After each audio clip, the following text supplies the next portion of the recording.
যুগে যুগে যুগে যুগে যুগে যুগে যুগে যুগে ইসলামের এবং সুন্নিয়তের দ্বীনের সবচাইতে বেশি ক্ষতি হয়েছে নিজেদের কামরা কামড়ির কারণে।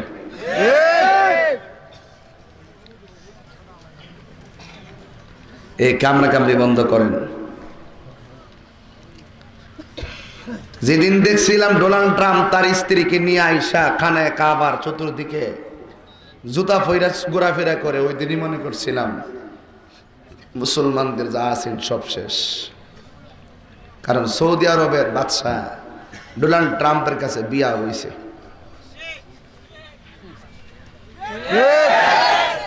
মানে হলে ইমান বিচালাইছে আর কি। যেদিন ডোনাল্ড ট্রাম্প পাইছে কয়েকদিন পরে সৌদি আরব সিনেমা হল ওপেন,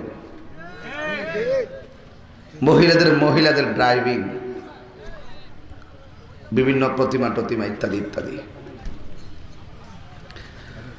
সারা বিশ্ব যেই দেশের দিকে তাকায় থাকে মুসলমান সৌদি আরবের দিকে, সেখানে বাদশাহ যখন বিদ্রোহীর কাছে মাথা নোয়াই দিছে তখন আমরা চোখের পানি ফেলে কান্না করছিলাম। যখন চীনের মুসলমানদেরকে, উইগরের মুসলমানদেরকে পানিতে ডুবাই ডুবাই স্পষ্ট মেরেছে আমরা কান্না করেছিলাম। যখন মায়ানমার অং সান সুচি মুসলমানদেরকে নির্বিচারে গণহত্যা চালিয়েছে আমরা নীরবে নীরবে কান্না করেছিলাম।